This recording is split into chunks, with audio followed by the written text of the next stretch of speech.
अस्सलाम तुमसे है पाकिस्तान में खुशामदीद। मैं हूँ साजिद हुसैन। मजबूत मुस्तहकम पाकिस्तान पर हम बात करते हैं कैसे मुल्क मिल्लत की तामीर और तरक्की में हमने अपना किरदार अदा करना है। इलेक्शन कब होंगे ये एक सवालिया निशान चलता आ रहा है और मुल्क किस सिमत जा रहा है। क्या जनवरी में इलेक्शन होंगे, फेब में होंगे? कुछ कह रहे हैं जी डेट तो आ गई है, जनवरी में इलेक्शन होंगे, तो फिर अब ये अफाम व तफहीम के साथ सारे मामला हल करके इलेक्शन की तरफ जाया जाए। इस पर भी हम बात करेंगे कि एक्चुअल डेट क्या है, क्या वाकई जनवरी या फरवरी में इलेक्शन होंगे या कि ये जिसको हम आसान और उसमें कहते हैं कि जी ये फिल वक्त का टेम्परेरी लॉलीपॉप है कि अभी आप इंतज़ार मुलाहजा कीजिए, अभी कुछ और काम करने। तो निगरान हुकूमत के कौन से वो काम हैं जो करने हैं? नैब कवानीन में तरमीम भी हो गई, जितने भी केसेस थे नैब के उनके रेफरेंसेस 44 रेफरेंसेस भेज दिए गए हैं। 44 लोगों का रिकॉर्ड पहुंच चुका है, जिसमें साबिक सदर से लेके साबिक वज़ीर आज़म, शर्जील इनाम मेंबर, बहुत सारे लोग हैं। तोशा खाना के रेफरेंस भी पुराने खुलने जा रहे हैं। तो ये सिलसिला 2 माह चलेगा, 3 माह क्या सज़ाएं होंगी। अब उसके बाद एक बहुत बड़ी इम्प्रूवमेंट आ गई है। हमारे ज़राए ने बताया कि फैज़ाबाद धरने का केस फिर से खोला जा रहा है। ये वही केस है कि जिसमें जस्टिस फ़ायद ईसा ने जिसकी बड़ी रकम दी है, जिसने बहुत कुछ सर्वाइव किया माजी में, अब फिर वो खोला जा रहा है। उस पर दरख्वास्तें की थी as per constitution, as per law, as per आइन।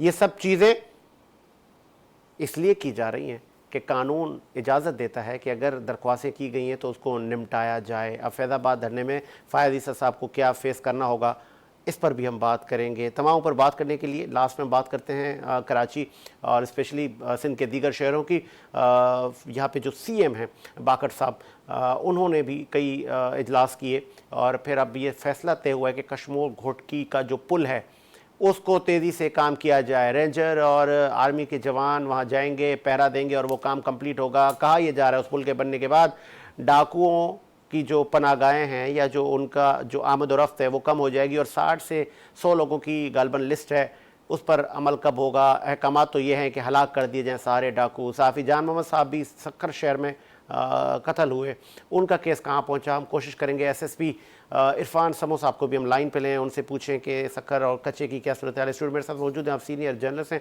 कई अदवार आपने मुल्क की सियासत की हैं, आप निजी चैनल्स पर अक्सर आप उनको देखें। सैयद सज्जाद अली शाह साहब, बहुत शुक्रिया सर शाह साहब, आपने टाइम दिया। उनके साथ PTI की मारूफ शख्सियत सलीम सचवानी साहब ने ज्वाइन किया, बहुत शुक्रिया सर सलीम सचवानी साहब, आपने भी टाइम दिया। सलीम सचवानी साहब, आगाज़ करते हैं।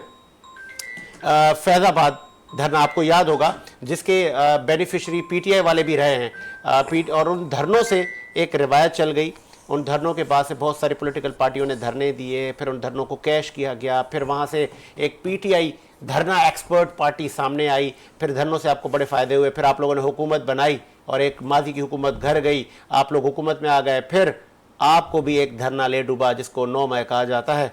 फैज़ाबाद का केस कितना अहम है जो कि अब फ़ायद ईसा साहब देखेंगे, क्या कहेंगे? केस की नोयत क्या है, जब तक मुझे ये नहीं बताएंगे आप उस वक्त तक मैं इसको कोई तबसरा नहीं कर सकता। केस की नोयत का मुझे कई लोग उस धरने में मारे गए थे, नून लीग की हुकूमत थी जिसके केस पेंडिंग में थे, उस पर फैसला आना है। कई बड़े बड़े नाम हैं वहाँ पे, साबिक वज़ीर आज़म नवाज शरीफ साहब भी थे और लोग भी थे। क्या कहेंगे उस धरने? सर वो धरने के ऊपर केस जो है चलना चाहिए। अगर कोई वहाँ पे कोई गैर कानूनी काम हुआ है तो उसके ऊपर कार्रवाई होनी चाहिए। मगर सर इस वक्त जो मौजूदा मसले मसाइल हैं वो इससे कई गुना ज़्यादा बड़े हैं। ख़वातीन जो है बेफजूल के अंदर में MPOs के तहत ज़ेर हिरासत हैं, उनकी ज़मानतें नहीं दी जा रही हैं, लोगों को लापता किया जा रहा है। पर उस्मान डार और शेख रशीद और दीगर कई ऐसे जो है रहनुमा हैं वो बगैर अदालत में पेश किए लापता हैं, इनको अभी तक अदालतों में पेश नहीं किया गया।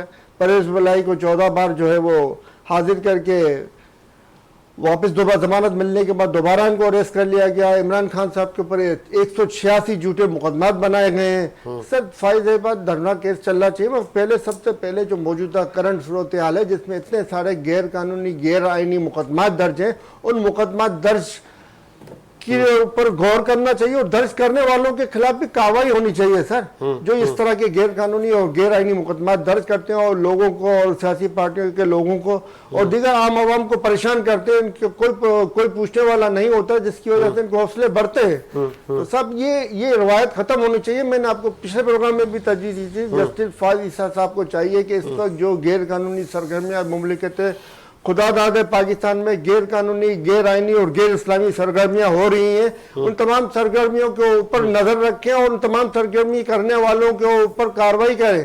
सबसे अहम मसला इस वक्त यह है, फैजलाबाद धरना का केस चलाएं, उसके ऊपर कोई वो नहीं है। मगर सबसे जो करंट सूरत जो इनकी मौजूदगी के अंदर मची हुई है और लोगों को गायब किया जा रहा है, लोग लापता हैं, इमरान रियाज साहब लापता हैं, अरशद शरीफ साहब को शहीद कर दिया गया, इस तरह की बहुत सारी केसेस हैं जो आज के दौर में मौजूद हैं और मजीद बन रहे हैं, जो कि गैर कानूनी, गैर आईनी और गैर इस्लामी है। सर सबसे पहले उनकी रोकथाम होनी चाहिए और उनकी रोकथाम होनी चाहिए और उनके ऊपर कार्रवाई होनी चाहिए, और जो पुराने केसेस हैं जो भी उनको वो भी चलने चाहिए। वॉल्यूम 10 जो है वो वॉल्यूम 10 पे खुलना चाहिए और ये सब चीजें होनी चाहिए, इस पे कोई किसी को कोई इख्तिलाफ नहीं है। तो ये जो गाड़ियां भर भर के रिकॉर्ड सारा मंगवाया जा रहा है सुप्रीम कोर्ट, जो बेनिफिशरी थे, चाहे वो तोशा खाना केस था या नैब कवानीन में जो तरामीम की गई थी, जो उससे मुस्तफीद हुए थे, आपको लगता है वो सब अब वापस आने जा रहे हैं? सबकी जिनकी गाड़ियां थी, जो भर भर के जिनकी गाड़ियां हैं, उनको तो बैरून मुल्क भेज दिया गया है। अब वो आने के दावे कर रहे हैं और हम दुआ कर रहे हैं कि वो आए और वॉल्यूम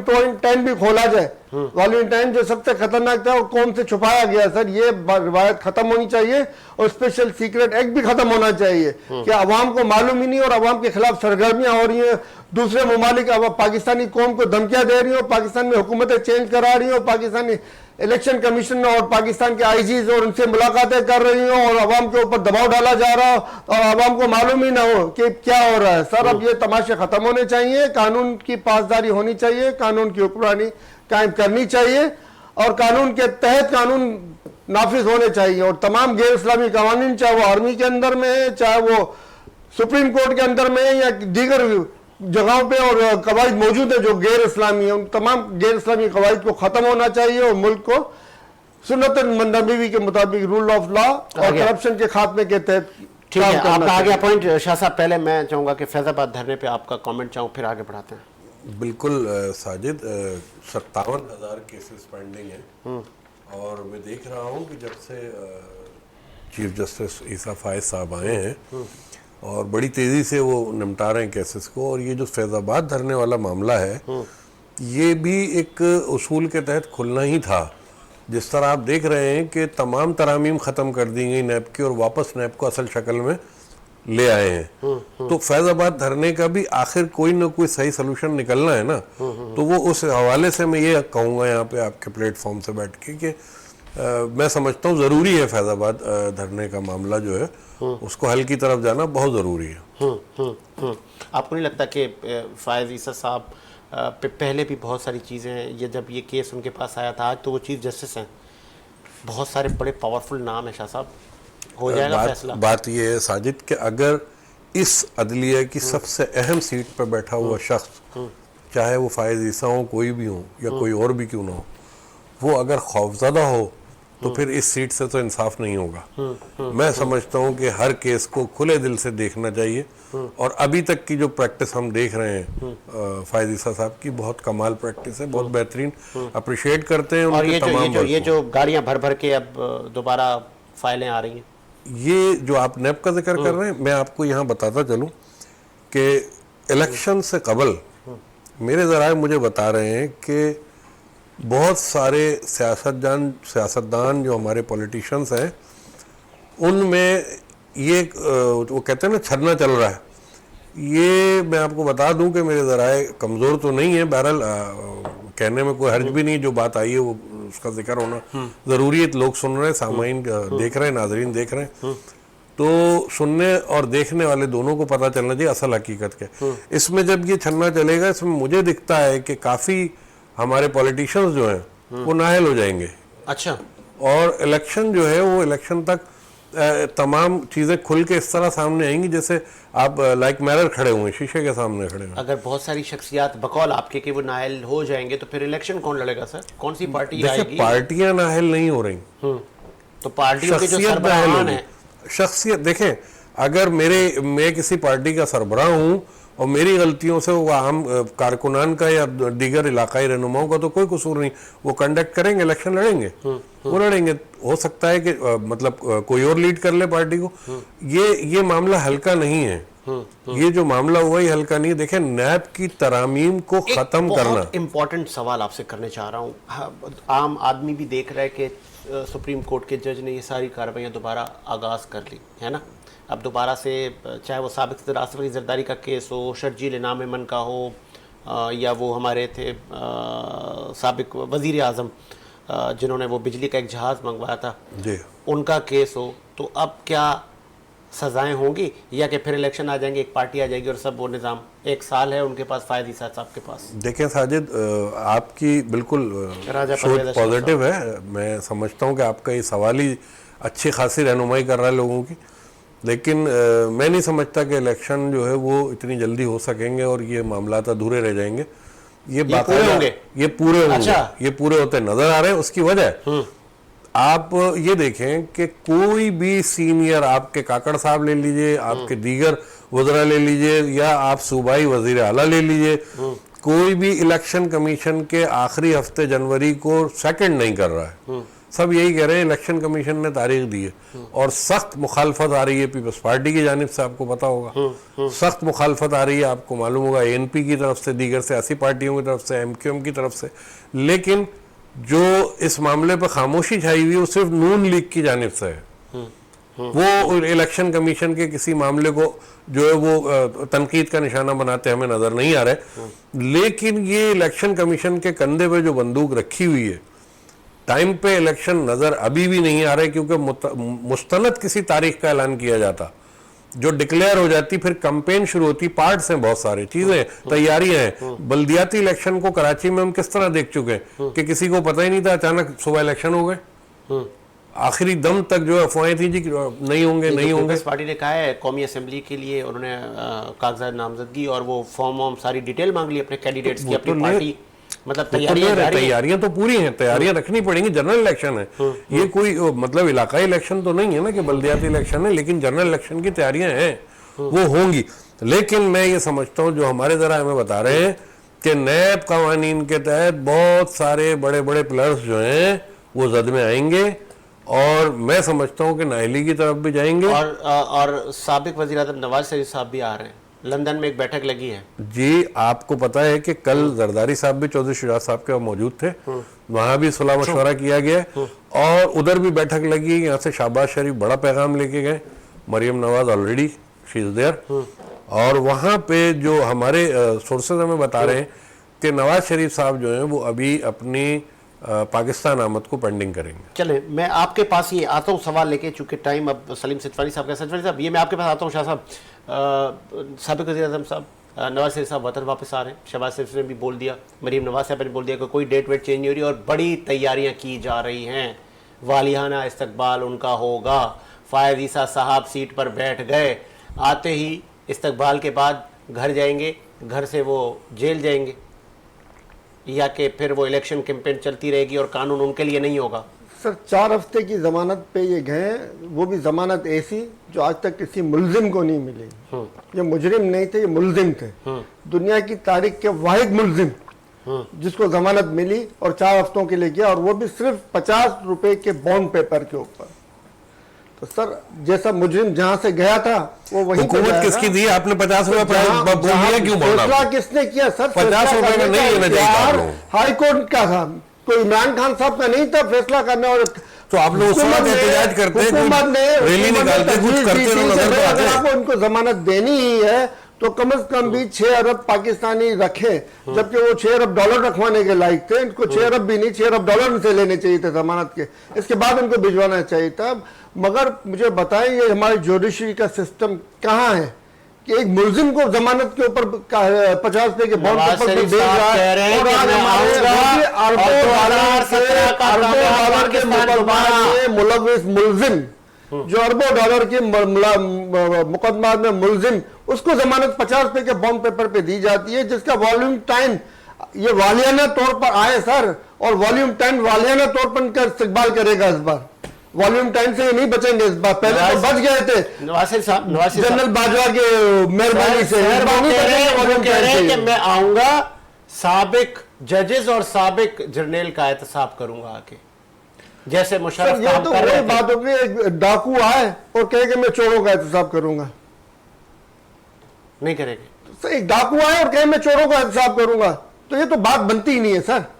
हाँ, कोई ईमानदार आदमी होते, कोई मुहब्बे वतन आदमी होते और कहते कि मैं आके इस्तेसाब करूंगा, तो हम उनको सलाम करते।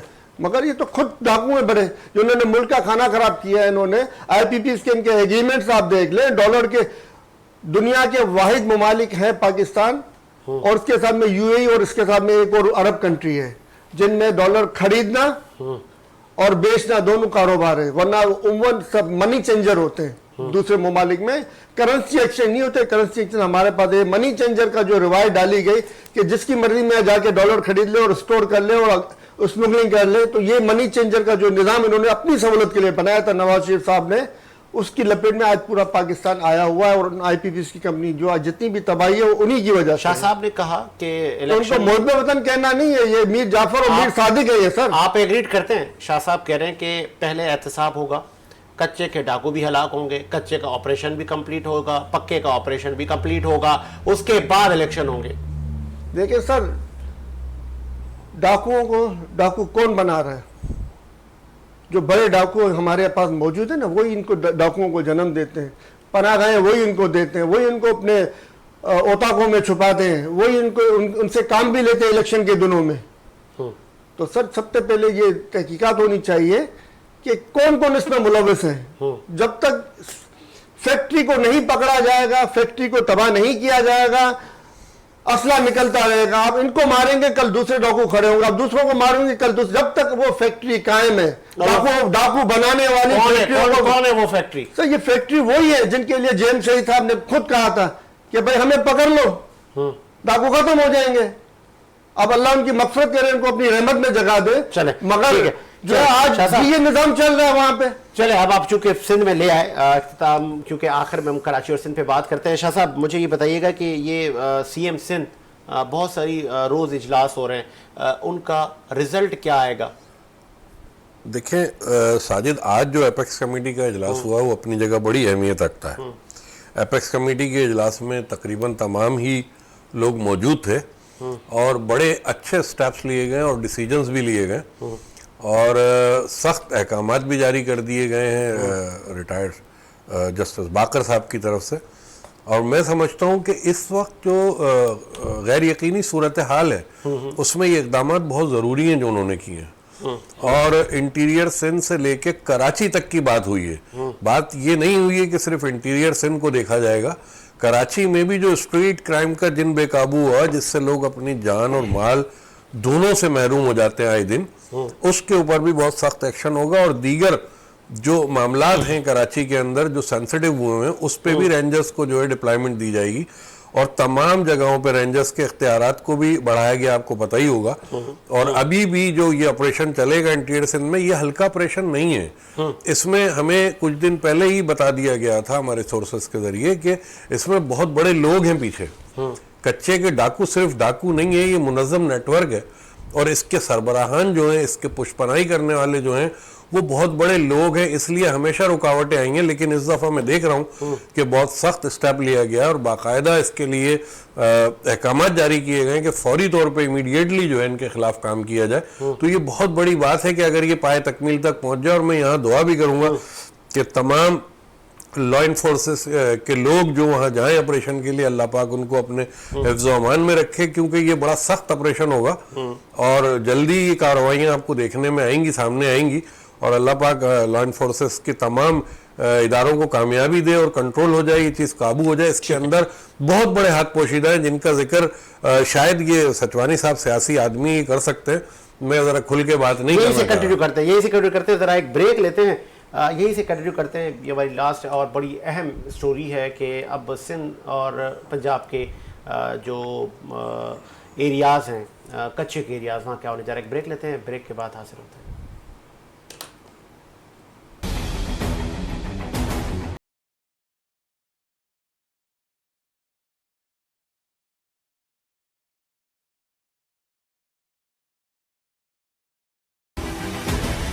के बाद खुश आमदीद। लास्ट स्टोरी थी हमारी कि सिंध के कच्चे और पक्के के इलाकों में क्या होने जा रहा है। इसका मतलब शहरों में स्ट्रीट क्राइम और सिंध के रूरल एरियाज़ में जो अगवा बराए तबान के वाक़यात हैं उनकी रोकथाम के लिए क्या किया जा रहा है, इस पर अब बात करें। सलीम सिचौनी साहब, आप जिक्र कर रहे थे, आपने वो एक हवाला भी दिया, लेकिन मुझे याद है आपकी पार्टी के कायदे हिज़्ब इख्तिलाफ हुआ करते थे हलीम आदिल शेख साहब, उन्होंने कहा था कि कच्चे के डाकुओं के पास बाद में जाओ, पक्के के डाकुओं पे पहले ऑपरेशन करो। तो उनका इशारा एक आम वडेरे चौधरी की तरफ है या कि किसी पॉलिटिशियन की तरफ है, और स्पेशली पॉलिटिशियन तो सिंध में पीपल्स पार्टी वाले हैं। सर देखिए ना, गैर मुनसिफाना, गैर आइनी और गैर कानूनी और गैर इस्लामी तरीके से जब गवर्नमेंटें चलाई जाएंगी, नाइंसाफियों जन्म देंगी। अब आपके सामने सुई के मकाम से गैस निकाली गई बलूचिस्तान में और वहीं पर गैस नहीं दी गई। बलूचिस्तान से मादनियात निकाली गई, बलूचिस्तान को कोई हिस्सा नहीं दिया गया। हुकूमतें खुलेआम जो सियासी लीडर और दीगर इदारों के सरबराहान पाकिस्तानी रुपयों में लूट कर गैर मुमालिक में लेके गए, पाकिस्तानी कौम को कर्जों में धकेला दिया गया, इनके खिलाफ कोई कार्रवाई नहीं है। वो आज भी लीडर बनकर हमारे पर मुसल्लत होने के लिए, बल्कि इनको स्पेस दिया जा रहा है कि वो आए और हम पर मुसल्लत हो। ईमानदाराना तौर पर दो बंदे थे जिन्होंने बिल्कुल मुनसिफाना और ईमानदारी से जो काम किया, उनमें एक मोहम्मद खान जोनेजो का नाम सर फहरिस्त है, जिन्होंने तमाम मरातें खत्म करके 1 साल का जो बजट बनाया उसके अंदर इस मुमलिकत खुदादाद पाकिस्तान को प्रॉफिट में लेके आए। इससे पहले पाकिस्तान की तारीख देख लें, कोई भी हुकूमत ऐसी नहीं आई थी जिसने अपना तमाम के तमाम जो है वो दौर के अंदर तमाम बजट में जो है वो पाकिस्तान को प्रॉफिट में दिखाया। ज़िया-उल-हक साहब को अरबों डॉलर मिले, नुकसान में थे। भुट्टो साहब 5 में से 3 जो है वो उसमें पाकिस्तान को प्रॉफिट में रखा। नेशनलाइजेशन की गलती के बावजूद, नेशनलाइजेशन की बहुत बड़ी गलती के बावजूद भी पाकिस्तान को 3 बजट में भुट्टो साहब के दौर में वो प्रॉफिट में था। तो सर उसके बाद नवाज शरीफ और जो पैदागरियों का दौरा और बिल्कुल खुला छूट दे दी गई कि डॉलर जिसको मर्जी में खरीदे और जिसको मर्जी में लूट के भेजे अपनी करप्शन की पैसों को ले जाने के लिए, तो पाकिस्तान तबाही की तरफ सर बढ़ता गया। पाकिस्तान आगे जाने की वजह पीछे गया। और जब अरबों डॉलर पड़े होंगे बाहर के ममालिक में, गरीब लोगों का पसीना हुआ, तो फिर जहाँ पे सर इस तरह के हालात पैदा होंगे, यहाँ पे डाकू भी पैदा होंगे, यहाँ पे स्टेट क्रिमिनल्स बाकी होंगे और बागी भी हमारे यहाँ पे पैदा होंगे। सर ये तमाम पैदा करने वालों के ऊपर भी पहले कार्रवाई होनी चाहिए। और ये बिल्कुल सही बात है, कच्चे से पहले पक्के के डाकुओं पर कार्रवाई होनी चाहिए। पक्के के डाकुओं नहीं, कच्चे के डाकुओं को जन्म दिया है, तो ये कोई गलत बात नहीं है, बिल्कुल सही बात है सर। और ये कच्चे और पक्के के डाकू सिर्फ सिंध में नहीं है, ये पूरे पाकिस्तान में जिन्होंने ये उधम मचाया हुआ, मुल्क को लूट कर खाली कर दिया गया। उस तरीके के एग्रीमेंट किए कि पाकिस्तान जो है ना वो करप्ट एग्रीमेंट की वजह से पाकिस्तान नुकसान में जा रहा है। ये मुल्क वो है जो दुनिया का तरक्की याफ्ता तरीन मुल्क बन सकता है। इतनी मादनियात से अल्लाह ने नवाजा हुआ। हमारी मादनियात बलूचिस्तान और गिलगित बल्तिस्तान से जा रही है, हमें पता नहीं है कि भाई किस बेस के ऊपर एग्रीमेंट हुए, किस बेस के ऊपर वो मादनियात जा रही है और कौन को क्या फायदा पहुंचा है इसका, कौन को कितने पैसे आ रहे हैं इसमें से, इसका कोई हिसाब किताब कौन को नहीं पता। सर जब इस तरह के लोग हम पर मुसल्लत होंगे तो आप बताएं, हमारे फौजी जवान भी शहीद होंगे, हमारे रेंजर्स के जवान भी शहीद होंगे और हमारी वो मजबूर डाकू, मैं उनको मजबूर डाकू और मजबूर कहूंगा कि जो बने अपनी मजबूरियों के तहत, वो भी शहीद होंगे। सर सबसे पहले इनको डाकू बनाने वालों के ऊपर कार्रवाई होना सबसे ज्यादा जरूरी है। सर अच्छा पॉइंट था। यहाँ पे मुझे एक लास्ट में फिर मैं शाह साहब के पास आप एमक्यूएम का मिसाल देख ले सर, 30,000 लोग मार दिए गए बच्चे, 3,000 जवान जो है शहीद कर दिए गए, कत्ल कर दिए गए उनकी गलत हरकतों की वजह से। मगर इनकी गलत हरकतें जिन्होंने इनसे करवाई वो आज भी बैठे हुए हैं असेंबलियों में और उसके एंजॉय कर रहे हैं। फैक्ट्रियां जब तक खत्म नहीं होंगी सर असला निकलता आएगा। आज भी इनको छूट देते हैं, आज भी असला निकल के रोडों पे आ जाएगा। हुकूमतें करती रहती हैं, 5 साल आईनी मुद्दा पूरा करती रहती हैं, लेकिन डॉलर उनसे कंट्रोल नहीं होता, मईशत कंट्रोल नहीं होती, महंगाई कंट्रोल नहीं होती, अमन इस्तेहकाम कंट्रोल में नहीं होता, स्मगलिंग कंट्रोल में नहीं होती। चीफ ने एक मुलाकात की ताजरों से, डेली डॉलर नीचे आ रहा है, डेली डॉलर नीचे आ रहा है। तो आप क्या समझते हैं डॉलर क्यों नीचे आ रहा है? बताए ना, ये तो आप मैं आपको बता चुका हूं सर, मैं आपको बता चुका हूं, आप बोल रहे। मैंने आपसे पहले ही कहा था डॉलर की कमी नहीं है, ये जो लुट के ले जा रहे हैं ना, जो खुली छूट दी हुई है, जो जिसको मर्जी में डॉलर खरीदे और मुल्क से बाहर ले जाए, ये सब उसी का नतीजा है। जमहूरी हुकूमतें नाकाम है इस मुल्क में? सर जमहूरी हुकूमतें नाकाम नहीं है, मगर ये जो जमहूरी हुकूमत में मौजूद जिन गैर जमहूरी लोगों ने, जो किन करप्ट लोगों ने ये फैसला किया था, वो फैसला नाकाम था। उस फैसले की वजह से इन्होंने लंदन और दीगर ममालिक में प्रॉपर्टियां बनाई, इन्होंने भी बनाई, दीगर इदारों के लोगों ने भी बनाई, और ये कानून उसको मुस्तकिल तौर पर बैन होना चाहिए। सर ये तमाम जो है एक्सचेंज वाला सिस्टम खत्म होना चाहिए। कानूनी और गैर कानूनी तरीकों से बगैर नॉलेज के 1 रुपया इधर से उधर नहीं होना चाहिए। 30 अरब डॉलर हमारे मेहनत कश जो भेज रहे हैं वो भी गायब हो जाते हैं। सर वो कहाँ जाते हैं? हमें तो इतनी जरूरत नहीं है, वो इसी तरीके से गायब हो रहे होते हैं, खुल्लम खुल्ला बाहर जा रहे होते हैं, और उसको कंट्रोल करना नहीं, इसके ऊपर सख्त बैन लगना चाहिए। आ गया आपका पॉइंट, आ गया आपका पॉइंट। शाह साहब टाइम बहुत कम है, लास्ट में मुझे बताइएगा, ये पक्के के कौन है डाकू? कच्चे के तो दुनिया को पता है, बड़े बड़े असले लेके वो बैठे हुए हैं, और ये अब जो कला कमा होने जा रहा है, सीएम सिंध ने अहकामात भी दे दिए हैं, तो फिर ये दोबारा से आ जाते हैं। 90s 80s से ये ऑपरेशन होते हैं, डकैत ख़त्म हो जाते हैं, फिर आ जाते हैं। देखिए साजिद, ये आपने देखा होगा कि केयर टेकर गवर्नमेंट जब से आई है तो सिंध हुकूमत का ये जो निगरान हुकूमत है, जस्टिस बाकर साहब का ये आज एपेक्स कमेटी का 28वां इजलास था, और आज जो स्टेप्स लिए गए हैं इन डाकुओं के खिलाफ, आपने एक चीज़ इसमें नोट की होगी कि एक ऑर्डर ये है कि अगर नई असला फेंक के सरेंडर करते हैं तो मार दो, फिनिश। अब आप मुझे ये बताइए कि जब तक आप किसी चीज की टेल को नहीं पकड़ेंगे तो हेड तक कैसे पहुंचेंगे?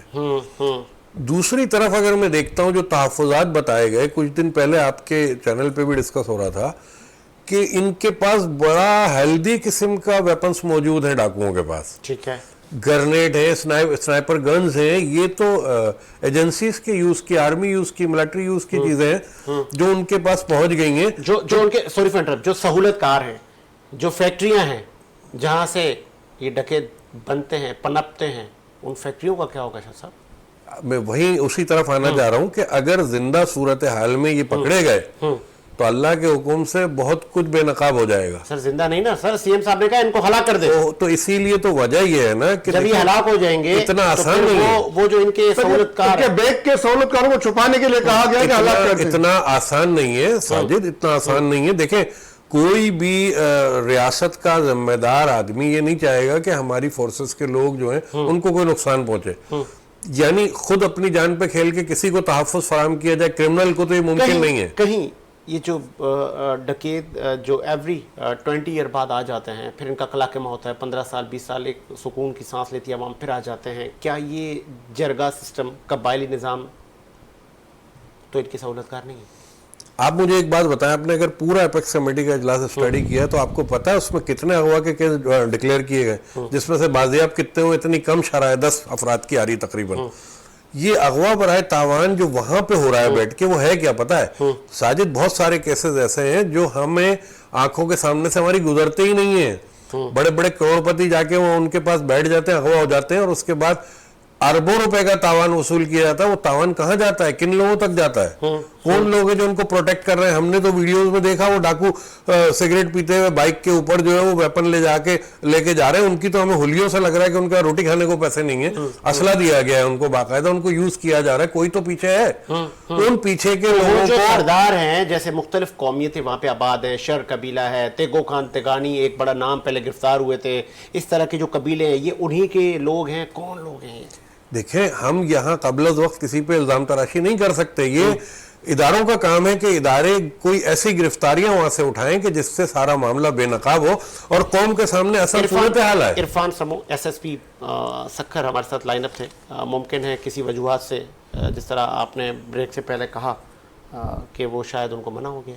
नहीं, ऐसा नहीं है, बल्कि एपेक्स कमेटी के इजलास में जो कुछ फैसले हुए हैं और कुछ जो स्ट्रेटेजी बनाई जाती है, तो वो कबल वक्त अगर मीडिया पर डिस्कस होने लगे तो उसका फायदा मुल्जिमान और मुजरिमों को होता है, डाकुओं को होता है, या ऐसे लोगों को होता है जहाँ ऑपरेशन किया जाना होता है। आपके इल्म में होगा एसएसपी सक्खर इरफान समो पहले कश्मीर गए, लेकिन हमारे जरा ये बता रहे हैं कुछ ताकतवर लोगों ने उनको वहां से ट्रांसफर करवा दिया। देखें, सीएसएस अफसर की अपनी एक कैटेगरी होती है और जो रन कर रहे होते हैं तमाम चीज़ों को, हमारे लॉ इन्फोर्सेस के बड़े, वो जानते हैं कि कौन से अफसर की क्या काबिलियत है। अगर ये शिफ्टिंग ट्रांसफर पोस्टिंगें भी होती हैं, शफल भी किया जाता है, तो इसमें कोई ना कोई वजह होती है। इलाकाई पोजीशन को समझना सबसे बड़ी अहमियत की बात है कि वो अफसर काम कर सकता है इलाके के अंदर जो इलाकाई सूरत हाल को समझता है। अब एक एसएचओ को भी अगर आप तैनात करते हैं और वो गलियों और अहले मोहल्ला से, इलाकाई जुर्म से, क्राइम करने वालों से, माफिया लैंड से, लैंड ग्रेपर से वाकिफ नहीं, तो काम नहीं कर सकेगा। अफसरान के तबादले जो है वो बड़ा सोच समझ के किए जाते हैं। इरफान, लास्ट में इरफान समो इस वक्त सक्खर में है, क्या आपको लगता है कि जान मोहम्मद महर जो सक्खर के सीनियर सहाफ़ी थे, उनके कातिलों को गिरफ्तारी उनकी हो जाएगी? देखें, सहाफती मामले के अंदर ये गिरफ्तारी बड़े दिन से पेंडिंग चल रही है और इस पे काफ़ी आपको पता है कि एहतजाज भी हुए हैं और सबका ही ये एक ही कहना है कि कातिलों को गिरफ्तार किया जाए और इस पे काम भी हो रहा है। और अभी रिसेंटली भी प्रेस क्लब पे आपने देखा होगा 2-3 दिन मुजाहरा कंटिन्यू होता रहा और तमाम ही हमारे सिंध के सहाफ़ी, सीनियर सहाफ़ी, जूनियर सहाफ़ी सभी आए थे। इतने कातिल स्ट्रॉन्ग हैं। सक्खर प्रेस क्लब पे एहतजाज, कराची में एहतजाज, बिल्कुल मलिक प्रेस क्लब उनका पे सब जगह एहतजाज हुआ है। उनका करीब है, गालबन 1-2 दिन बाद है, लेकिन अभी तक कातिल गिरफ्तार नहीं है। साजिद, कातिल स्ट्रांग नहीं होते। देखें, कातिल या जुर्म करने वाला जब पर्दे के पीछे जाता है, बिहाइंड द कर्टन चला जाता है, तो कुछ एरियाज, रिमोट एरियाज ऐसे भी हैं। मुझे पता है कि आप भी वहां जाते रहते हो, सिंध हमारा है, सिंध की धरती पे कहाँ नहीं जाते हम लोग। आप बताएं, कुछ एरियाज ऐसे भी है ना जहां हमारा मोबाइल नेटवर्क काम छोड़ देता है, जहाँ सिग्नल्स नहीं आ रहे होते, तो आप टेक्नोलॉजी के तहत भी वहां तक पहुंच नहीं पा रहे होते। उसके लिए हमें चाहिए होते हैं लोकल सोर्सेज, और वो लोकल सोर्सेज को बनाना मुश्किल इसलिए होता है कि लोकल सोर्सेज भी मार दिए जाते हैं बाद में। ये बड़े स्ट्रॉन्ग नेटवर्क्स होते हैं, तो ये थोड़ी सी कबाहतें आती हैं, कुछ मसाइल हो जाते हैं, लेकिन इनके अंदर जल्दबाजी नहीं होती। क्या फर्क किरदार पे जाएंगे। सीएम सिंध पक्के के डाकू जो भी हैं, क्या स्क्रीन पे आएंगे? फिर सलीम साहब से लास्ट में ये कमेंट, आप आएंगे या ये डाकू मर जाएंगे, खत्म? देखें, मुझे कभी उम्मीद है कि इसमें से कुछ सरेंडर भी करेंगे, कुछ जिंदा भी पकड़े जाएंगे, कुछ जख्मी भी पकड़े जाएंगे और इनका सफाया हो जाएगा। ये ऑपरेशन बड़ा स्ट्रॉन्ग है। सलीम से चलते लास्ट में, क्या वो पक्के के डाकू जो भी हैं, जो सहूलतकार हैं, जो फैक्ट्रियां हैं जहाँ से ये डकैत बनते हैं, फिर वो कच्चे में चले जाते हैं, फिर वो लोगों को अगवा करते हैं, फिर आम आदमी सैर व तफरी से भी चला जाता है, घूमने फिरने से भी चला जाता है, अपने मोबाइल से भी चला जाता है, अपनी ज़िंदगी से भी चला जाता है। इस बार जिस तरह सख्त अहकाम दिए गए हैं और एक पुल बनाया जा रहा था कश्मीर घोटकी को जोड़ने के लिए, वो डकैत इतने पावरफुल हैं कि वो बनने ही नहीं दे रहे। सर, मैंने आपसे अब वहाँ पे फौज को भेजा गया है। सर, मैंने आपसे थोड़ी देर पहले भी कहा था कि ये डाकू हों, बागी हों या स्ट्रीट क्राइमर हों, उसको बनाने वालों के ऊपर कार्रवाई होनी चाहिए। सर, हमारे इदारे खुद अगवाओं में जो मुलविस हैं लोगों को गायब कर देते हैं, फिर अपनी जेलों के अंदर रखते हैं। इस तरह के जो कार्रवाइयाँ होती हैं ये ख़त्म होनी चाहिए, और जो लुटेरों को जो हम पर मुसलत किया जाता है वो भी सिलसिला ख़त्म होना चाहिए। अवाम को बायोमेट्रिक का हक दें, अवाम के वोटों से मुंतखब करके हुकूमतें लाएं। 1 करोड़ से ज़्यादा जो पढ़े लिखे लोग बैरून ममालिक में मुकीम हुए, उनको वोट का हक दें, ईमानदाराना निज़ाम कायम करें, सुन्नत नबी पे अमल करें, रूल ऑफ लॉ और करप्शन का खात्मा करें। अल्लाह की रहमत से, अल्लाह के करम से, अल्लाह के फजल से किसी को डकैती मारने की जरूरत नहीं पड़ेगी, किसी को मोबाइल छीनने की जरूरत नहीं पड़ेगी, किसी को बागी बनने की जरूरत नहीं पड़ेगी। अमन और चैन से पाकिस्तान तरक्की याफ्ता ममालिक में शामिल हो जाएगा। मगर सबसे पहले बात वहीं पे आ गई, जब तक हम इस रूल ऑफ लॉ और करप्शन के खात्मे के लिए काम नहीं करेंगे, हम अपने फोर्सेस के जवान भी मरवाते रहेंगे, हम अपने लोगों को डाकू और बागी और स्ट्रीट क्राइमर भी बनाते रहेंगे। हमें सबके मिल के सोचना चाहिए और सबके लिए बेहतरी लानी चाहिए, अपने जाती मफाद से बालातर होकर। ठीक है, आगे आपका उम्मीद के साथ मुझे साजिद हुसैन को इजाजत दीजिए। मुलाकात होगी नए प्रोग्राम के साथ। अल्लाह हाफ़िज़।